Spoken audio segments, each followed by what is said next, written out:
How are you? Good, good. How are you? I'm very well. Welcome. Thank you. Thank you. You were in India. I didn't know that. I Yeah, only.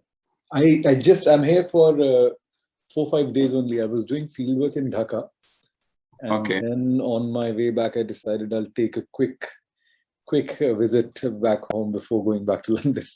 Yeah, yeah. That's so nice. That's No, I always. mean the idea was for me to be able to come to the campus. I know we were planning to do that, but unfortunately, we are lined up with students to India since the days of British Empire in 18th and 19th century. It was a strategic buffer between the British and India and the Tsarist Russia. And the tussle between the two empires to influence Afghanistan was the great game in the popular parlance, and the foreign minister of the Tsar, the Count K.V. Nesolate, if one could recall, had called it, Tournament of Shadows in 1837. Actors and nomenclatures may have changed, but the Afghanistan continues to hold strategic significance not only for the big powers but for India too. With the Taliban in power since 2021 August, the history seems to be repeating itself in the faces. And this is the tone and the idea on which we also need to understand that how the changing dynamics of the global order is, trying to bring into so many aspects of international politics and international relations. And we have an eminent young scholar and a dear colleague and a dear friend for this wonderful morning to discuss some of his ideas on this theme which we are going to be talking on. And I invite Dr. Avinash Paliwal for the same. Thank you so much. Thank you so much for such a kind introduction, Dr. Tiwari. And, it's an honor to be here at the Delhi School of Transnational Affairs, to be honest. You mentioned I am an alumnus of Delhi University. I was at Kirodimal College, and I did my economics honors at KMC, so not far from where you all are. Before I kind of jumped ship, as they say, to international relations and went to UK. But it's really nice, it's heartening to be back, and hopefully next time it will be in person, but I could not resist the opportunity to speak with you, with all the students, some of the most important audiences as far as I'm concerned. So thank you all of you for joining as well. What I'll do is I'll give you a very brief sort of a 10-15 minute overview of India's approach towards Afghanistan, as things are quite moving, right? I'll just give you a core argument that I have made in my scholarship as to how India approaches this question of Afghanistan, what its approach was over the past 2 odd decades after the 9/11 attacks, and what has really been the fulcrum of discussion and debate in Delhi since the fall of the Islamic Republic on 15th of August 21 and the rise of the Taliban, right? So it's going to be a 3-part sort of a overview of the situation, and then you can kind of really grill me on, on whatever aspect of it that you want to and beyond. So look, in my view, the core driving feature of India's Afghanistan policy historically, right? I'm not just talking the past 1 year or 20 years. I'm talking post-independence policy. One of the most enduring feature has been this desire to strike a strategic balance between Afghanistan and Pakistan, right? You do not want either of these two entities. And there were moments where there were concerns that even Afghanistan would kind of was having an interventionist approach towards Pakistan in the 70s, early 70s, late 60s, when the Baloch movement was kind of quite active at that point in time. So the idea has always been you don't want Pakistan to dominate the domestic affairs of Afghanistan, but you also don't want sort of the influence, strong ideological influence coming from Afghanistan, right, into Pakistani society as well, because neither of the two is a happy security or a happy political situation for India, regardless of who's in power here, right? Whether it's a Congress-dominated setup or a BJP-dominated setup. So there's some degree of consensus and continuity that we've seen in India's approach towards Afghanistan to maintain that balance, to do things that will allow maintaining that strategic balance between Afghanistan and Pakistan. Now, one may question that, okay, look, there is a huge power differential between these two countries. Pakistan is superior in terms of its capabilities, its military capabilities from Afghanistan. It's much more, it's a fully functioning kind of, a state setup. They're not struggling in fundamentals, even though they're going through multiple crises today, but it's a functional state. In that case, how does one strike a balance when the structural asymmetry is so much? And here the argument is that it's not necessarily about ensuring a balance of power between the two, or empowering Afghanistan in a way that its actual absolute power balance tries to equate with that of Pakistan. Right? That's just not possible. But allowing or enabling Afghanistan to be able to shape the conversations that it has been having, or shape the dialogue that it has had with Pakistan, right? During the Islamic Republic time, it was the whole question of reconciliation with the Taliban. There was this huge struggle between Kabul and the Taliban and Pindi, Rawalpindi, that who will set the terms of reconciliations. Now, of course, when Taliban has come to power, we have a clear answer to who did set the terms. It was the Taliban. It was Taliban with support from Pakistan and the Pakistan's intelligence agencies. But this is where India was trying to help setting the terms of that dynamic. This is where the idea of strategic balance comes in. So not to be necessarily confused with structural power or the state power in absolute terms between of the two countries. And here, I think my argument has been that there are two ways of achieving this kind of balance. Either India goes ahead in a very partisan manner, right? There are policymakers across the bureaucratic and political spectrum who would say that, look, support and strengthen only those figures or those individuals or those groups in Afghanistan who are anti-Pakistan or not dependent on Pakistan. So if you see anyone who's dependent on Pakistan, whether it's the Taliban or someone else, you stay away. You don't want to strengthen those elements.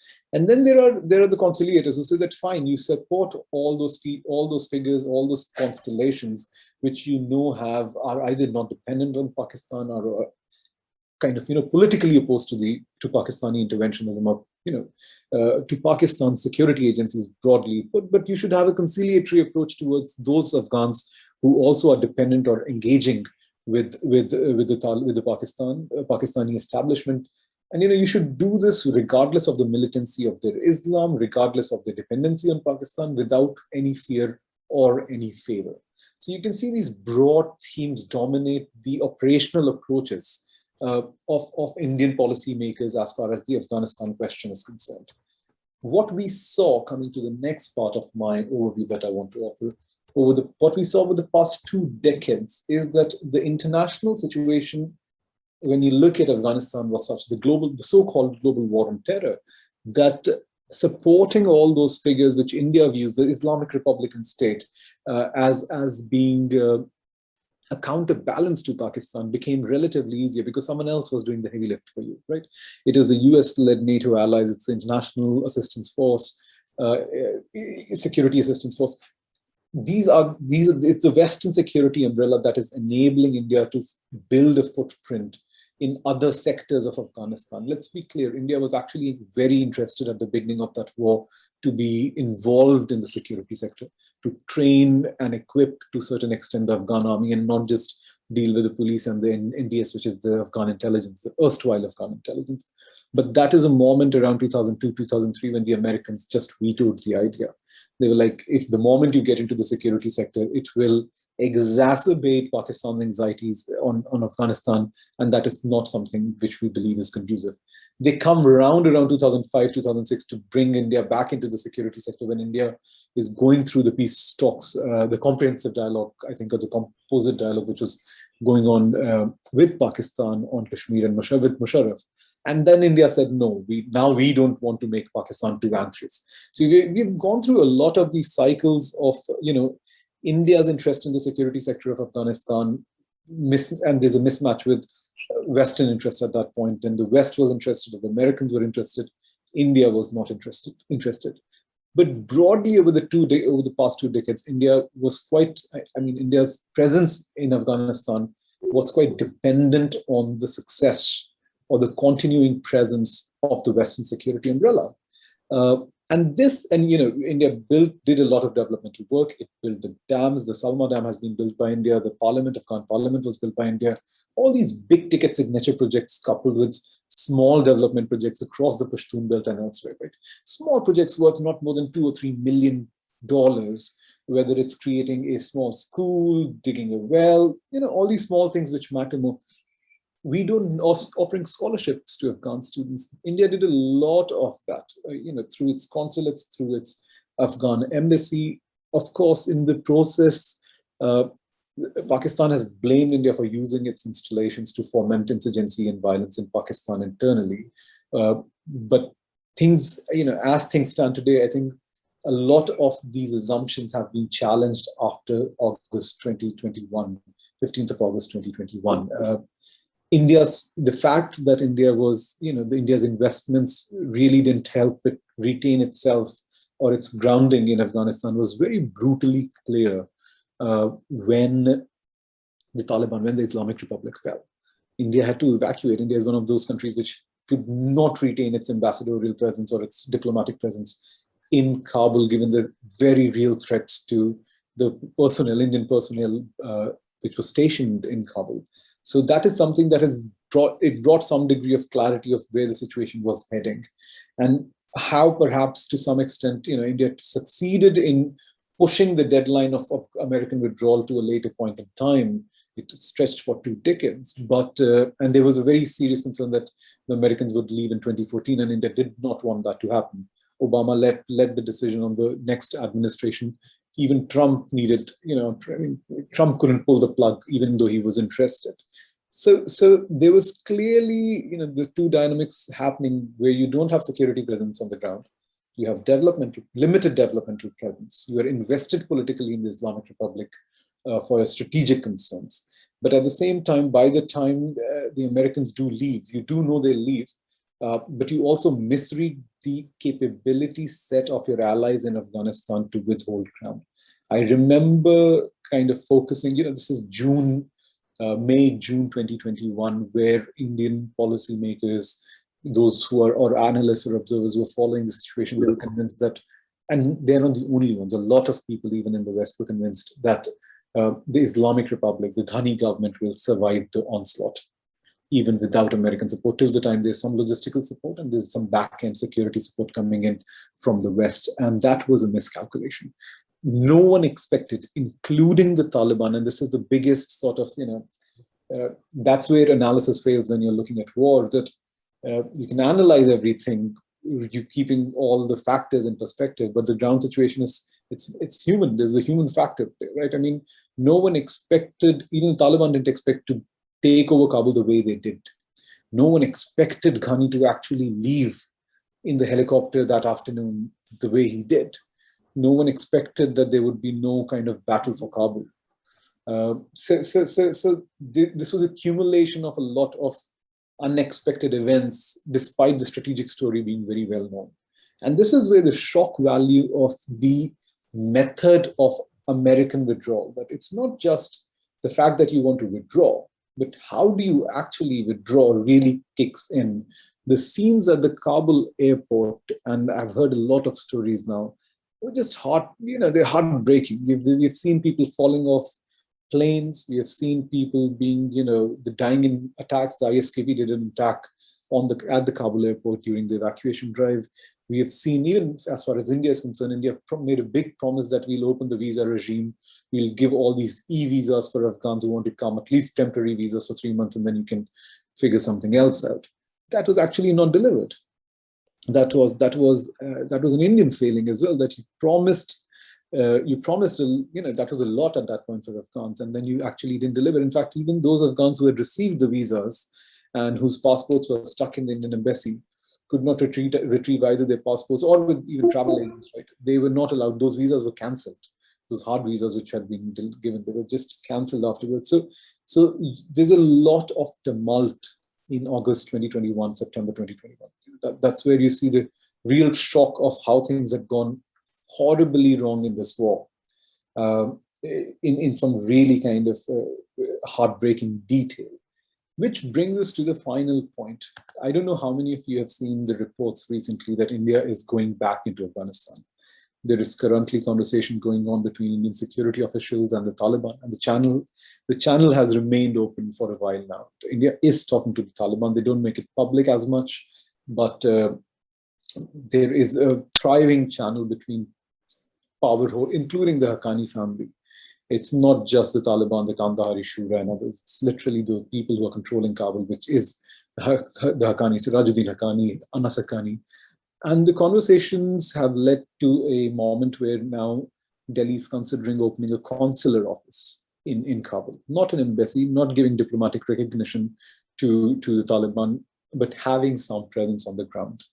And I think that's where it's a very interesting decision. It's a very kind of, it's a turning point in some ways, starting a new chapter, if you like, of India-Afghan relations under the Taliban. Now, what has happened between August last year and today, or now broadly put, there have been two sorts of debates which have been going on. There was a lot of criticism among a lot of serving and retired diplomats and security officials that India should not have left Kabul. My personal view is you didn't have any option but to leave Kabul. If India would have stayed, you would have literally lost lives of your colleagues, right? If you think about it as the ambassador there, do you want to have these notional power and notional presence, or do you want to have hard security for your colleagues? And it was a decision which is, in my view, quite well understood. Going back is a different question, and now I think there's a settling down on this issue of that we need to have a presence, and this goes back to this basic argument that I made earlier, that it is not necessarily about the ideological impulse of who's in power in Kabul as much it is about to maintaining some strategic balance between Afghanistan and Pakistan. The questions have been, again, the question in India the debate has not surrounded whether the Taliban is reformed. That's a debate which is a Western preserve, I feel, more than an Indian preserve, right? Taliban has not changed. Let's be very clear. If you think that the Taliban will be delivering on human rights, women's rights, that's not going to happen, unfortunately. It's a Islamist force, and it's a force that is not going to make compromises on its core ideological moorings after having won a war. Think about it.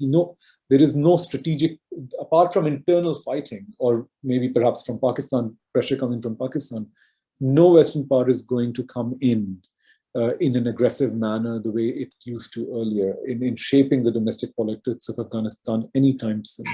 We know that the Americans are using secret bases in Pakistan to use drones to do drone strikes even today. That it's actually not that secret either.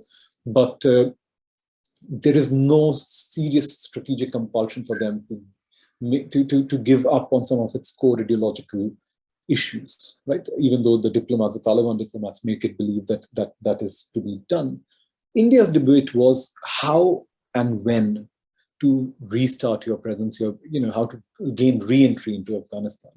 And when the how question was being debated, it was whether to give diplomatic recognition to the Taliban or not, how to navigate that diplomatic space. And I think there the fulcrum of consensus is in favor of not offering them diplomatic recognition, given no one has done and there is no rush. And that's something that you can negotiate with, right? That's still a lever that you can use with them.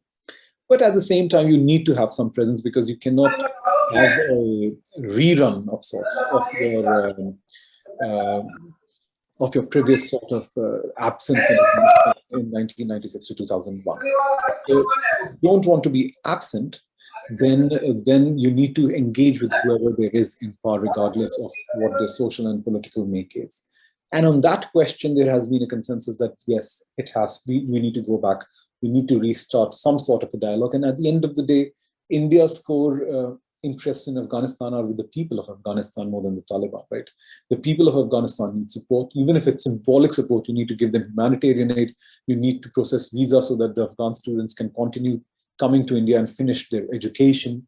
Many of them are enrolled in Indian universities. So those aspects, those humanitarian aspects remain. And that is where the decision has been taken that you need to have consular presence in Kabul. So those are the two debates which have been settled. The third concern was whether this is the right time to do this or not. And I think in that also there is a realization that there will never be a better time, there will never be a worse time to do this. You need to, if you want to do it, you have to do it, right? You need to have a certain set of conditions which are being met if you want to go in. And the first and foremost, most important condition is, are your officials secure enough? Is the Taliban willing to provide them physical security when they're there? And this is where the Taliban has, including the Haqqanis, have come and said, yes, this is something that we are interested in, and you should send your officials back. The other concern, the other condition, of course, is how will Pakistan react? This is not an inconsequential concern, given Pakistan's kind of vehemence to have an India minus or India reduced Afghanistan, right? It's long been a power play between these two countries in Afghanistan. Now, this is an interesting point, because till the time Imran Khan was in power and Faiz Hamid was running the show as the chief of ISI, going to Kabul, there was a lot of confidence in Delhi that this is not going to pan out well for us if we open our presence in this setup.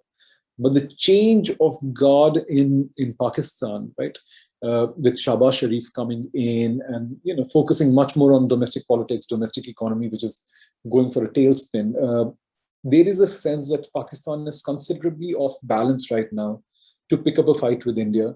And this is a moment when you can actually go back into Afghanistan, given Taliban's demand or desire for the same as well. Now, of course, these things can change. A new chief of army staff in Pakistan who wants to impress the core commanders and say, okay, I need to do something visible on the India front, can again try to take a hit on Indian consulates in Afghanistan, as they have done in the past, right? India has been the target of a lot of terrorist attacks emanating from Pakistan in Afghanistan. But that's a risk that I think policymakers in Delhi have decided that we are willing to take. And that is where the onus of security really lies on the Taliban and the Haqqanis. That it's ironic, right? The Haqqanis targeted Indian embassy in 2008.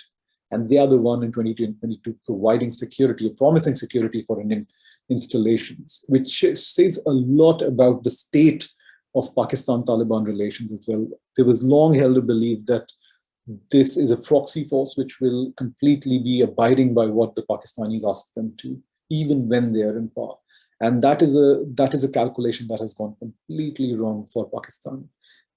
The Taliban is openly hosting the Tehreek-e-Taliban Pakistan, which has made a huge comeback, very violent comeback in Pakistan, despite huge investments in Operation Zarbayaz by the Pakistani military over the past 7-8 years. So you can see how the situation in Afghanistan has actually turned out for the worse for Pakistan in the past few months, and unfortunately doesn't seem to be going in a direction which is particularly promising moving forward. What I'll end with saying is, and that's the last point, is this question of India's relation with the so-called erstwhile Northern Alliance, and all these figures who were part of the government and who are now in exile, right? Atta Noor, Dostum, Mohakek, Ismail Khan, these so-called kind of power brokers or warlords, if you like, who are now in either Iran and Turkey or Tajikistan, the National Resistance Front led by the Tajiks or the Panshiris, which is still there, but in a very diminished form. They are also trying to regroup, and they're seeking support from countries like India, Iran, India and Iran primarily, but also the Russians, who are quite distracted right now due to the war. I think these are entities that will remain on the sidelines for a while, unless there is a serious dislocation of power inside Kabul or within the Taliban. They are not going to be serious shapers of the domestic politics. But the fact is that they're there. It's not that they're not there. It's not that they're not trying to mount a pushback. And this is something that we should not keep, we should not sleep on this. You never know what, and I'm giving a 3 to 5 year timeline, maybe more. They might come back in different shapes and forms to influence Taliban's power and limit its power, if you like, with regional support, if things don't change the way one expects them to change. I'll stop right there, and I'll, I'm open for you to ask any questions or any comments that you have. Thank you. Thank you so much, Avinash, for such an illuminating ideas and discussion, and bringing on all the important aspects of the current trends in the India-Afghanistan issues. Importantly, if students are connected here, they would definitely like to ask certain things. I'm pretty sure on that. But what is as rightly pointed out by you, is this complex understanding of the global situation today. And importantly, that, I was also thinking, I used to tell my students in the class that don't worry, there'll be no war between Russia and Ukraine, because you're all in the global, in the liberal order, and we do not promote wars like this. And there where we, as analysts, we failed to understand. And similar were the instances even at Afghanistan also, as rightly pointed out by you, that we were still thinking that they'll be able to sustain themselves and this will not be the situation. But however, they succeeded in making their road, and now they are there. And India will have to adopt and adapt to the changing times and changing circumstances. Importantly, that, we are in such a situation that the moment government takes certain decision, you always have a lot of things coming in, and that is where that India is very cautious in trying to put itself and see as to how it shows its presence now, because there'll be a lot of reactions not only within India but even outside India, globally also, that how one takes it up. But that will definitely continue, and we all understand that as experts on these issues and areas, we really need to find out and see as to how in given time, as a timeline given by you is 2 to 5 years.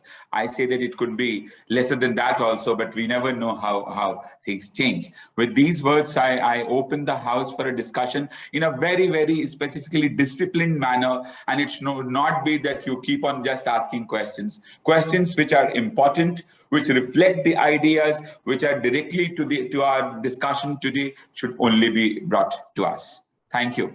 Raj, you can take up the questions and let us know. Raj, are you there? Yes, sir. Yes, sir. Yeah. So if there is any question, you can please take it up and help us bring it. Sure, sir. Sure, sir. Yeah. Yeah. So may I start with something, because I also had something in mind. Okay. We are the host, but anyways, you always can ask. Yeah. Thank you, sir. Thank you, Avinash, for a stimulating talk. And I have just finished reading your book, by the way. So because I'm working on interaction between India and Russia on Afghanistan, right, starting from 18, the buffer state. So basically, what came to the latest phase, what I am trying to make a sense of it is that the Russians seem to have changed their policy for Taliban, right? And just 2 days back, I was having some discussions with some of the professors in Valdai Club, and they are justifying their Afghanistan policy in the sense that they are saying that it is more or less like a it is basically a policy against liberalism, right? They are saying this dichotomy between modernization and traditionalism. The Russians are justifying their policy in Afghanistan, saying that Taliban is a conservative force, and since they stand against liberalism, so, and of course Russia is against the US at this time. So this is what is the narrative that is coming out from them. So that is one thing. This dichotomy, and this is where they were trying to situate even India's policies, that we have a similarity in that sense. So that was one thing that I wanted to ask. What are the motivations for the Russians to go along with Taliban, at least? Although they are hedging, because they are doing their exercises with the Central Asian countries, they are engaging with Taliban. So this is basically hedging. They are not totally into their word of promises. So that is one point. And the second question that I wanted to ask you was basically this thesis: Taliban is an autonomous actor. Do you think they have the guts to stand up to Pakistan? Because recently we have seen there have been certain border clashes between them, and they have spoken against Pakistan a lot. So do you think that it is, this Taliban as an autonomous actor, should we believe in some narrative like that? Thank you. Thanks, Raj. So let me start with the second question first. Look, Taliban has always been to a certain degree autonomous, right? It's always the political what Taliban wants from Afghanistan is not necessarily the same as what Pakistan wants from Afghanistan. There's a difference in that case, right?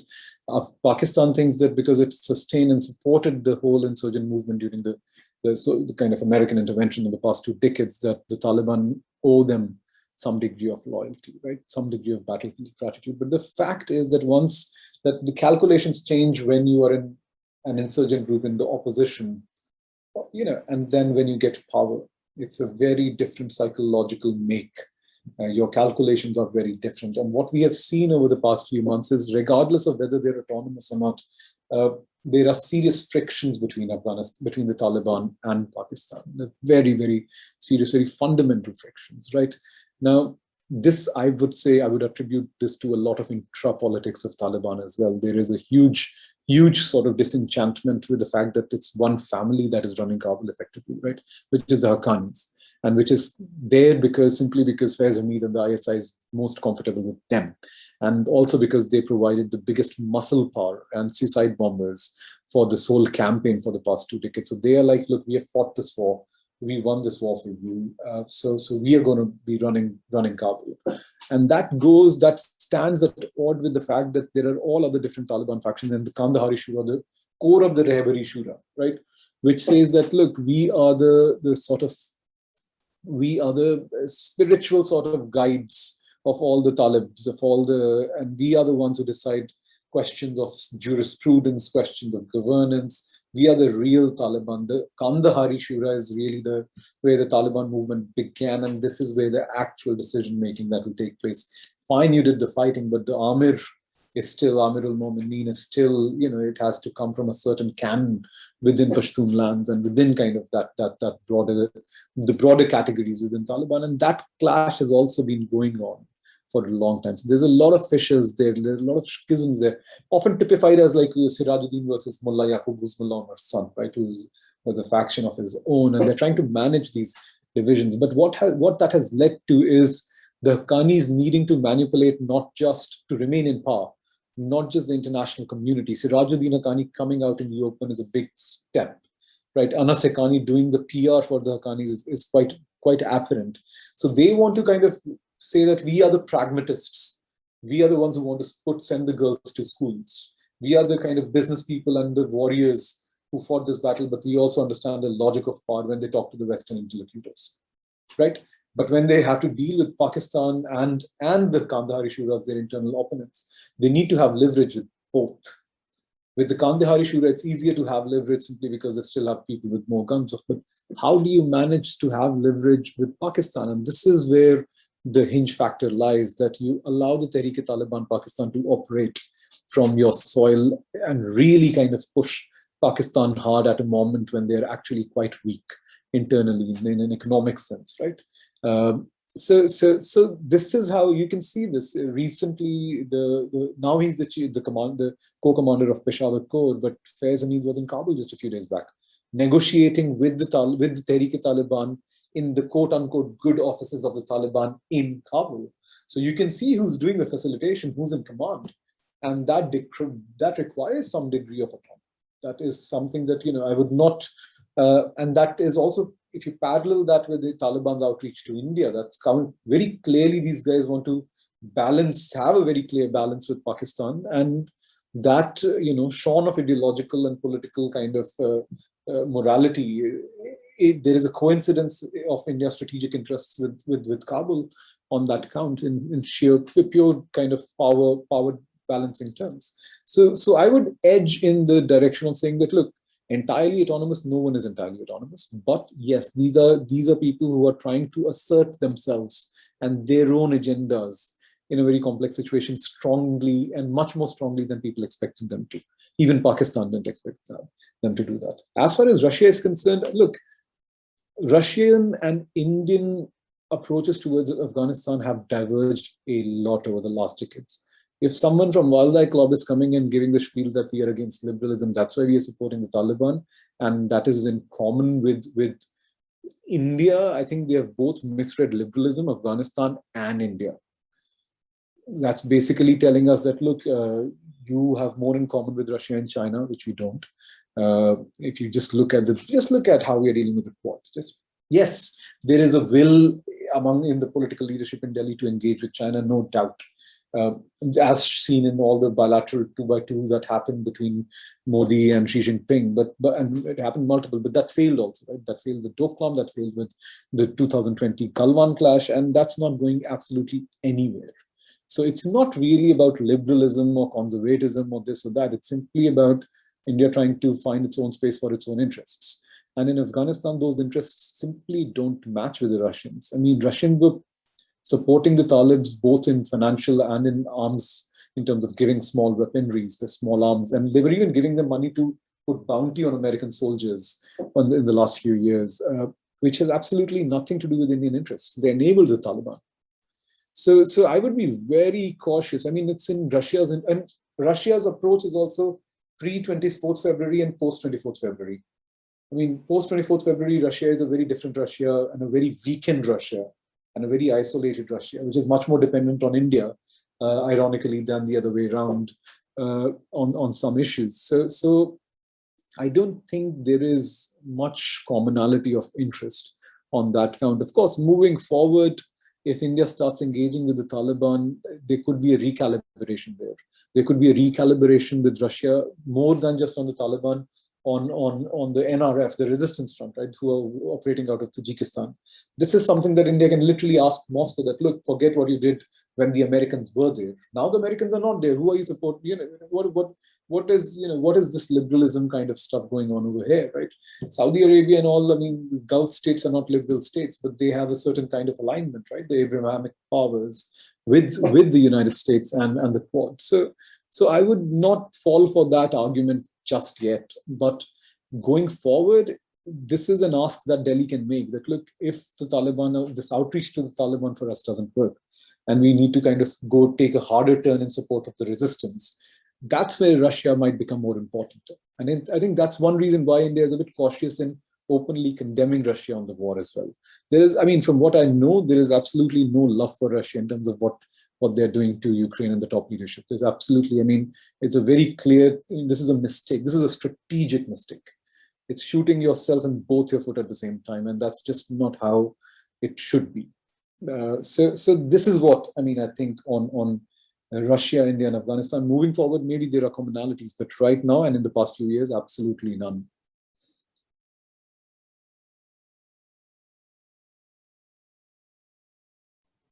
Great.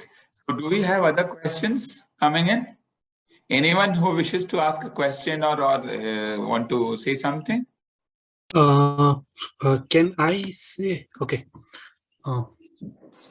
Please introduce yourself and then raise the question. Okay. First, I must thank you, Professor Bipin, my friend Raj, and Avinash, Professor Avinash, for this talk. I know you, Professor Bipin, because you're kind of my guide when I was there in the department for some time, 2016. Presently, I'm at Department of Political Science, Hyderabad. Thank you for the talk. Now, on this discussion which you delivered, Avinash, I have one query, particularly in terms of the domestic opponents to Taliban. Definitely, the Northern Alliance is still trying to regroup.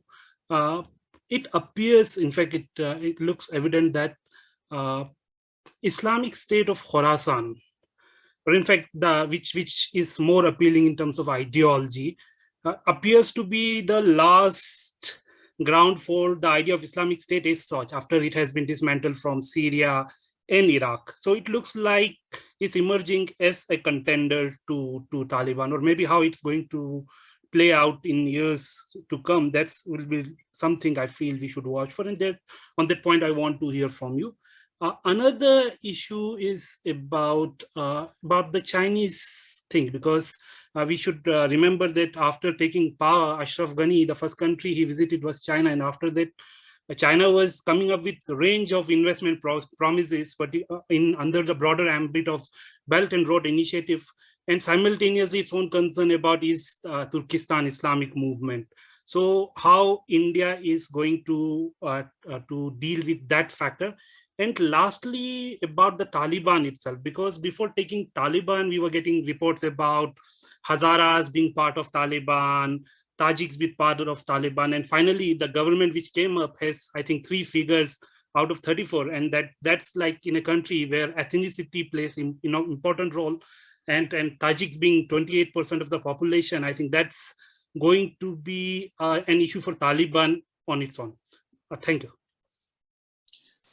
Thank you, Muzaffar, for some really good questions. Now, look, let me start with ISKP. ISKP is a serious threat, and ISKP is, but it's let's disaggregate this threat, right? ISKP does not have the cadre, simply the human capital to mount an insurgency and control areas. They have controlled areas, some parts of Nangarhar province. They tried to expand their presence in Pune, but Nangarhar was the fulcrum, right?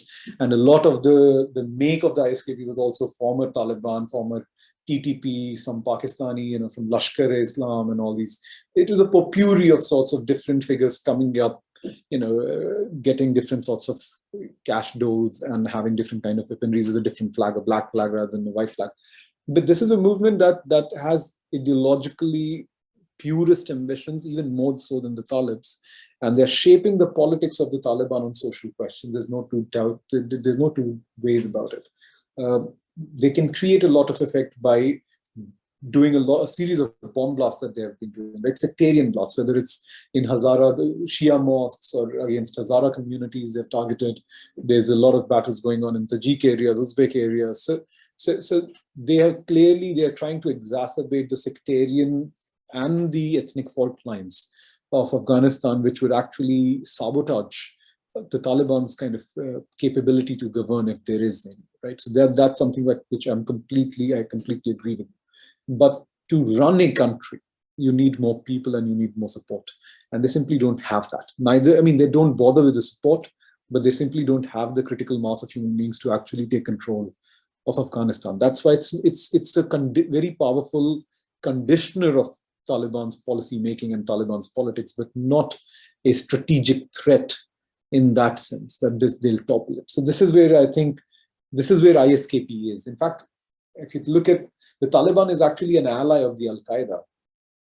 If you look at the complexities of this whole, in that ecosystem, I would be more worried about Al-Qaeda and the kind of ambitions they're showing for the whole subcontinent more than ISKP, honestly. And not just about Zawahiri coming up with statements on Al-Hind every second week, but simply they want to improve their footprint, and they feel there are structural conditions both in India and in other parts of the region where they can actually pull it off. Bangladesh, they would want to kind of exploit the anti-Hasina, anti-Awami League sentiment, which is quite rampant, I must admit. I've just come back from Dhaka.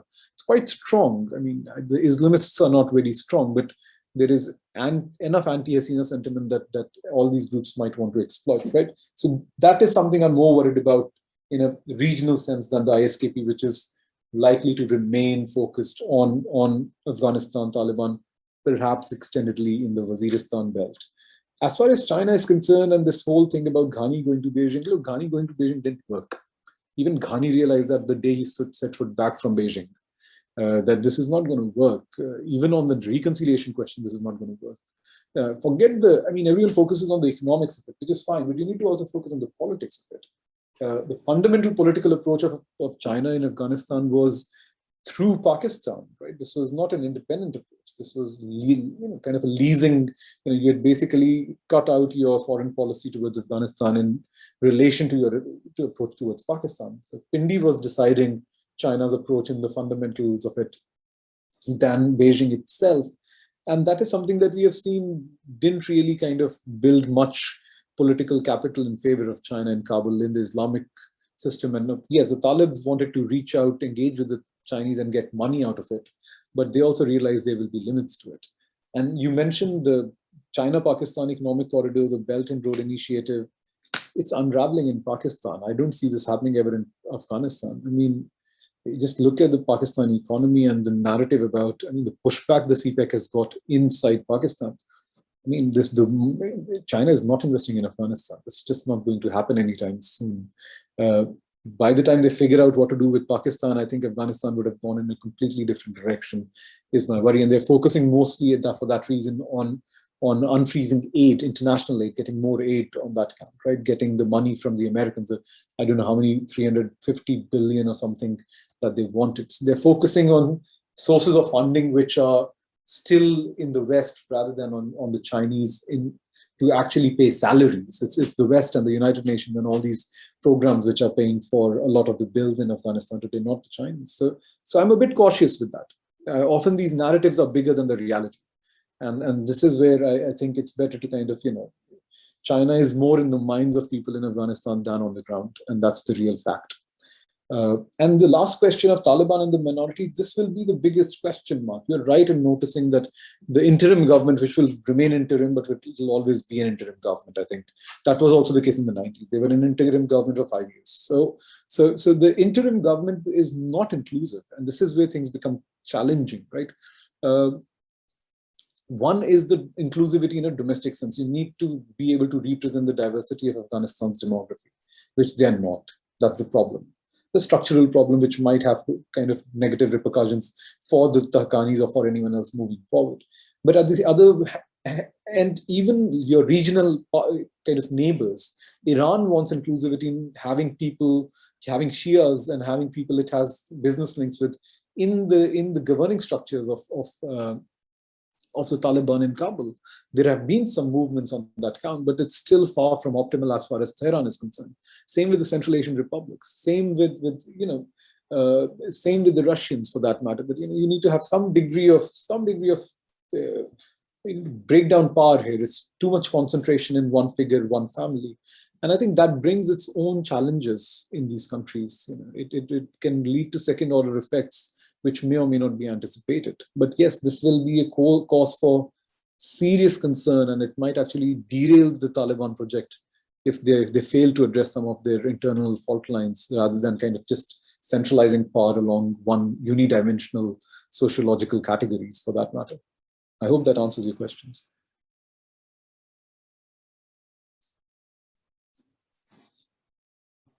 Yeah, I think that answers very well. I hope there is no more further questions. Sir, hello. Am I audible? Yes. Sir, I'm Ashish Dev. I'm a political Yes, Ashish. student. Yes, Ashish. Sir, I would like to ask question in Hindi, if you can, sir. हाँ बिल्कुल हिंदी में पूछिए, मैं हिंदी बोलता हूँ, समझता हूँ. Okay, thank you, sir. Thank you. Sir liberal order में अगर हम देखें तो आने वाले टाइम में सर ई कार्स या फिर सोलर एनर्जी की डिमांड बढ़ने वाली है और इसके सब मार्केट हाई होने वाले हैं. बट सर अफगानिस्तान में बैटरीज के लिए जो रॉ मटेरियल है या फिर यूरेनियम है या फिर सर वहाँ की जो ड्रग्स की जो सर खेती होती है वो सर हम सब जानते हैं. एंड सर इन सबके बैकग्राउंड में यूएसए की वापसी सर बैटरीज मार्केट को किस तरह इफेक्ट करने वाले हैं या फिर जो जलवायु पेरिस समझौता है उसको सर कैसे इफेक्ट करने वाले हैं या फिर सर जो यूरेनियम है उसके ऊपर सर अफगानिस्तान के ऊपर इतने सैंक्शंस यूरेनियम को मिसयूज या फिर एंटी सोशल जो लोग हैं उनके हाथ में ना पड़े, इसके लिए वर्ल्ड कम्युनिटी क्या कर रही है? That's my question. धन्यवाद सवाल करने के लिए आशीष. देखिए जहां तक is it fine if I respond in Hindi? Oh yes sir, can. Yeah, okay. I'm happy to translate for anyone if you need it. No, that's fine. No, sir, that's fine, sir. Okay. तो मैं हिंदी में जवाब दूंगा. देखिए पहले तो मैं स्पष्ट कर दूं कि मैं अंतर्राष्ट्रीय स्तर पे जो ड्रग मार्केट है उसके ऊपर मैंने ज्यादा मेरी स्पेशलाइजेशन नहीं है. तो मैं जो भी कहूँगा वो थोड़ा सा आप ना उसको उसमें है कुछ उसमें कुछ कमी हो सकती है. तो पहली बात तो ये. दूसरी बात देखिए जहां तक ड्रग प्रोडक्शन का सवाल है वो तो उसमें तो बहुत बढ़ोतरी हुई है और वो बढ़ोतरी जब इस्लामिक रिपब्लिक सरकार थी तब भी हो रही थी और अब भी हो रही है. और हालांकि तालिबान ने ये फतवे जारी कर दिए हैं कि देखो अब ड्रग्स प्रोड्यूस करना ये शरिया के खिलाफ है और आप नहीं कर सकते और हम नहीं करने देंगे, बैन कर दिया है. लेकिन अभी भी कई इलाकों में अफगानिस्तान में क्योंकि पैसा वहीं से आ रहा है. देखिए रोजी रोटी का सवाल होता है इसके अंदर. मतलब अगर किसी के पास खाने के लिए पैसा नहीं है और कोई और फसल उगा नहीं सकते और उसमें ड्रग्स ही उगा सकते हैं, ओपीएम ही उगा सकते हैं, पॉपी उगा सकते हैं, तो फिर वो उसकी खेती करेंगे क्योंकि उनको तो अपना मतलब तो पैसा ही वहीं से आता है. वो तो पूरी इकोनॉमी उसके ऊपर खड़ी है जो थोड़ी बहुत खड़ी है. तो एक तो बात वो है, उसके ऊपर कितना कोई कंट्रोल कर सकता है, उसको कितना रेगुलेट कर सकता है, उसका जवाब आज तक 20 साल से अमेरिका, ये पूरा ये ना वेस्टर्न पावर्स वहां पे थे, उनके पास कोई जवाब नहीं था। और असल में आखिर के अंदर आखिरी के जो साल थे, मैं कब से पढ़ रहा हूँ अफगानिस्तान, 2010 से पढ़ रहा हूँ, 2018-19 तक ये उनका हो गया था, मन बन गया था कि देखो हम उधर खेती तो नहीं रोक सकते, वो तो हमारे बस की बात नहीं है, हम ना यहाँ पर अपने डोमेस्टिक पेट्रोल बॉर्डर पे कंट्रोल को स्ट्रॉन्ग कर लेते हैं, जिससे कि कोई अगर अंदर स्मगल करने की कोशिश करे तो हम उसको रोक सकते हैं। तो हम देख सकते हैं कि वो they are going internal, they are not focusing on external. जहां तक यूरेनियम और ये जो अदर नेचुरल अर्थ्स का सवाल है, सवाल मतलब मसला वही खड़ा होता है कि पहली बात, उस यूरेनियम को निकालना, यूरेनियम निकालना आसान नहीं है, उसके लिए बहुत हाईटेक कैपेबिलिटीज चाहिए। अभी तक मेरे ख्याल से किसी ने, तालिबान के पास ऐसी कोई टेक्निक्स आई हो या कोई मशीनरी आई हो, इसका किसी ने मतलब मेरे ख्याल से किसी ने मुआयना भी नहीं करा, लेकिन किसी को लगता भी नहीं है कि उनके पास उन्होंने इतनी, उनके पास ऐसी टेक्निक्स हैं, मशीनरी है कि वो यूरेनियम एक्सट्रैक्ट करके उसको काले बाजार में बेच सकें। तो यूरेनियम का जहां तक सवाल है, जब तक सिक्योरिटी स्टेबिलिटी नहीं हो जाती इनकी, तब तक उसको एक्सट्रैक्ट करके उसको बेचना, it's not going to be easy. तो ये मेरा मानना है। मगर जैसे मैंने कहा, मैं इसके अंदर मैं एक्सपर्ट नहीं हूँ इस मामले में, खास तौर पे मैं पॉलिटिक्स और जियो पॉलिटिक्स ज्यादा देखता हूँ, तो मेरे को भी पढ़ना पड़ेगा। अच्छा सवाल है। मगर जहां तक मेरी जानकारी है, इस चीज को, यूरेनियम को लेकर के आज तक मैंने कभी किसी से खतरा, कि ये खतरे की का मुद्दा है, या इसमें कभी कुछ हो जाएगा, अभी अचानक कुछ हो जाएगा, ऐसा नहीं सुना।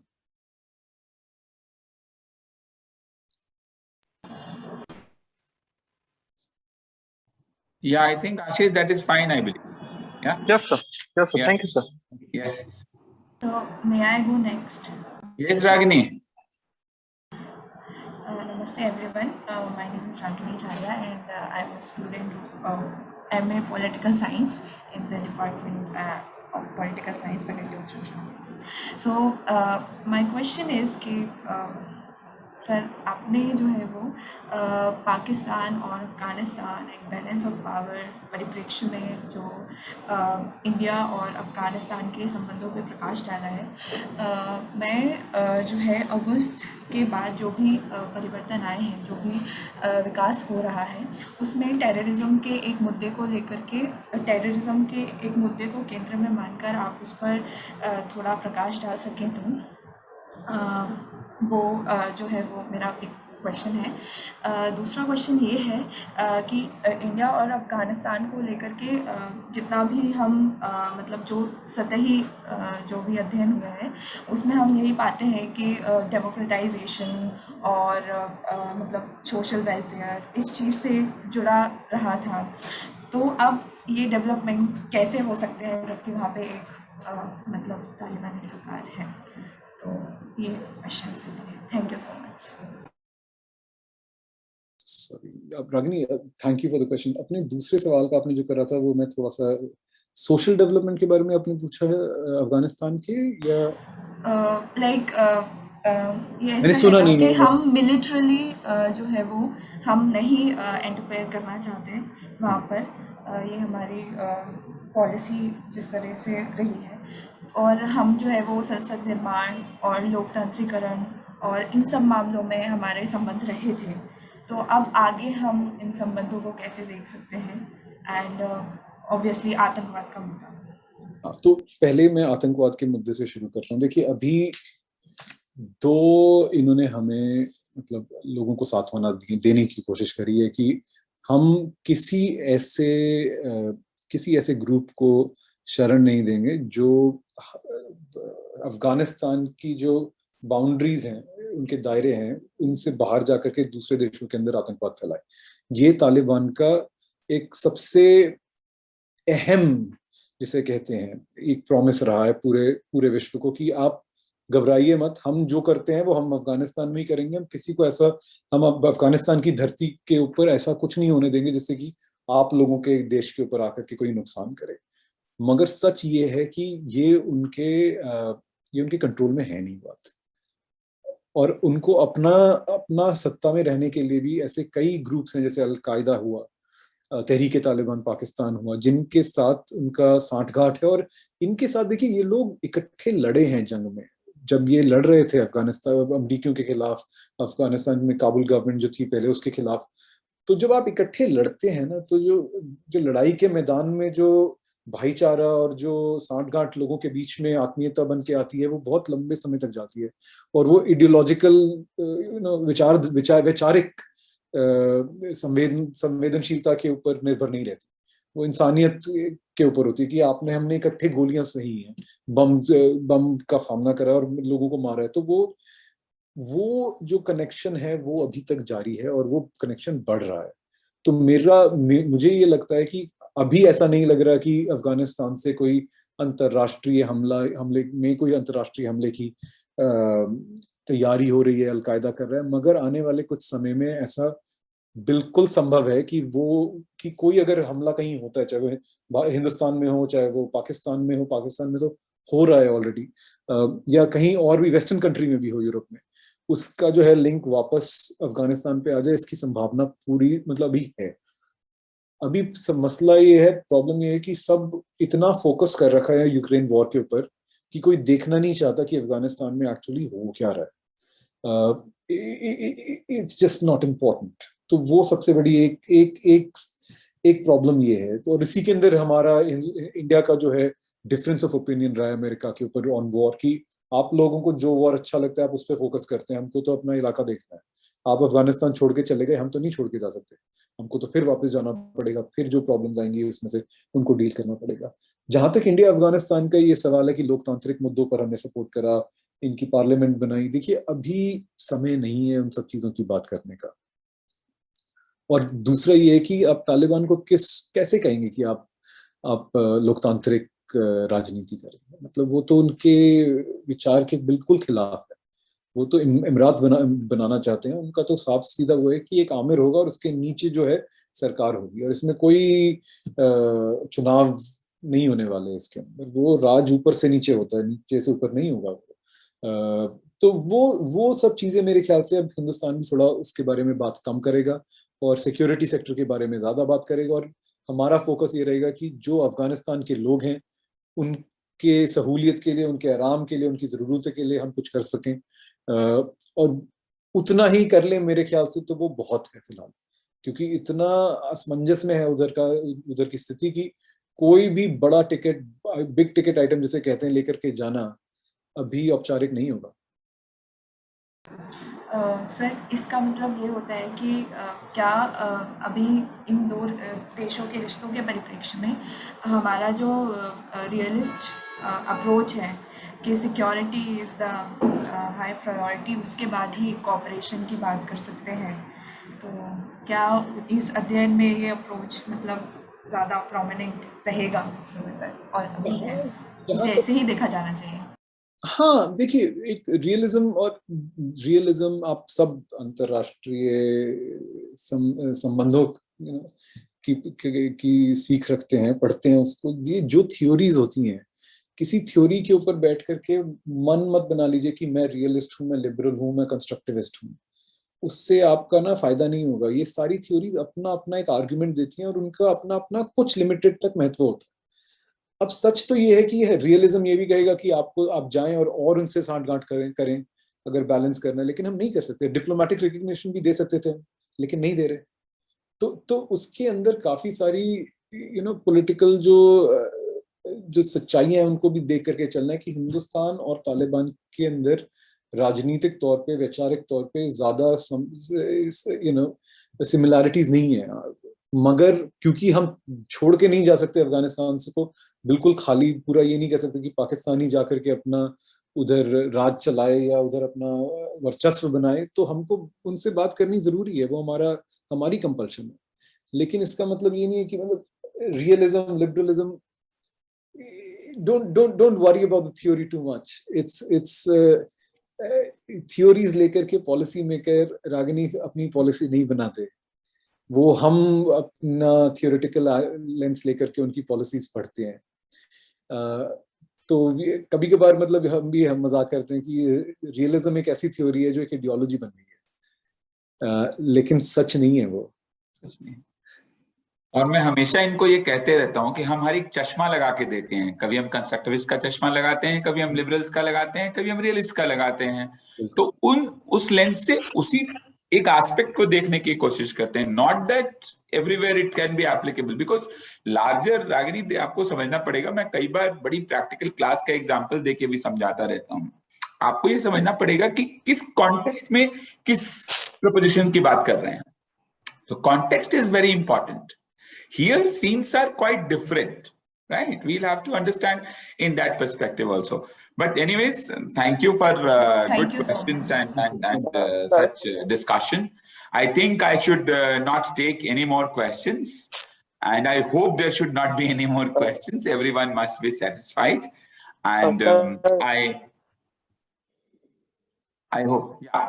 So I again take this opportunity to extend a very, very, very, very warm thank you to our dear friend, Dr. Avinash Paliwal, for this wonderful morning on highlighting, various aspects of divergence and convergence between India and Afghanistan from, early times to the contemporary times, and various other discussions that followed and questions that followed.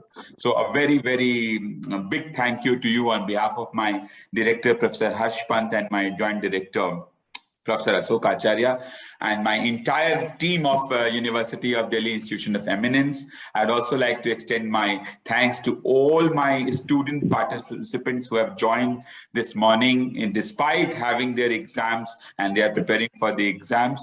Thank you to all of you, all the other participants who have joined from here and there for this morning. And my thanks to my fellows and my PDF scholars at Institution of Eminence, Delhi School of Transnational Affairs, and each one of the participants and supporters who have made this program a great success. Thank you all. I see somebody on the screen. Do you have something to say? Do you have something to say, Asis? No, sir. Thank you. Thank you. So thanks, everyone. Thank you, Thanks, sir. everyone. Thank you. Thank you, sir. Thanks. Thank you so much. Thank you. for having me. Great, Avinash. Thank you so much. Thank you.